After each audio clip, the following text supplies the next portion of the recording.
जैसा कि आपको विदित होगा कि कल डीएम साहब ने उत्तरकाशी में यात्रा जायजा को लेकर के यमुनोत्री धाम की व्यवस्थाओं को लेकर के एक मीटिंग करी और उस मीटिंग में उन्होंने तमाम फैसले लिए और उन फैसलों में डंडी कंडी के रोटेशन से लेकर घोड़े खच्चरों के रोटेशन से लेकर के उनकी टाइम अवधि का कितनी देर में वो यात्रा पूरी करके आएंगे, सारे महत्वपूर्ण निर्णय लिए और ये अच्छी बात है, हम इसका स्वागत करते हैं। लेकिन जो इन्होंने धारा 144 लगाने का काम किया है, इस बात का हम विरोध करते हैं, इसका निंदन करते हैं, इसका खंडन करते हैं। मैं ये कहना चाहता हूं कि यमुनोत्री धाम में जो श्रद्धालु आ रहे हैं,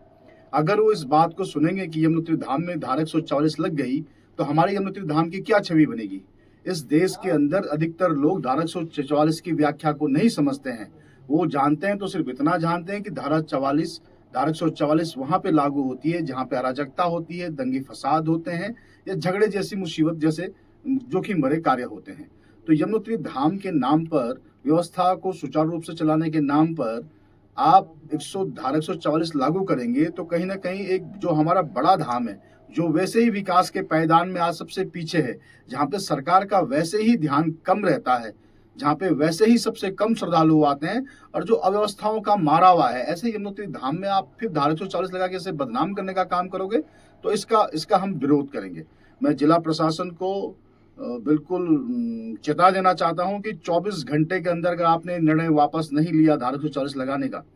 तो कांग्रेस पार्टी का एक कार्यकर्ता जनता के समर्थन से सड़कों पर उतरकर आपके खिलाफ आंदोलन करेगी। जिला प्रशासन का पुतला फूंका जाएगा, इस बात का विरोध किया जाएगा, भाजपा सरकार का विरोध किया जाएगा, क्योंकि यमुनोत्री धाम निसंदेह पूरे विश्व की आस्था का केंद्र है। लेकिन आस्था के साथ साथ हमारी यमुना वैली के हजारों लोगों की रोजी रोटी का एक जरिया है, जहाँ पे हमारे लोग अपनी रोजी रोटी कमा करके अपने बच्चों का लालन पोषण करते हैं। हमारे लिए आजीविका का एक बड़ा स्रोत है यमुनोत्री धाम। अगर धारा 144 लगाने से इसकी यात्रा प्रभावित होगी तो ये बिल्कुल स्वीकार नहीं किया जाएगा और इस फैसले का हम बिल्कुल विरोध करते हैं। हम सरकार के द्वारा बनाई जाने वाली व्यवस्था का हमेशा सहयोग करते हैं और हमेशा सहयोग करेंगे। अभी कुछ दिन पहले मैं अपने दोस्तों के साथ कांग्रेस के शिष्टमंडल को लेकर के यमुनोत्री धाम की यात्रा का जायजा लेने गया।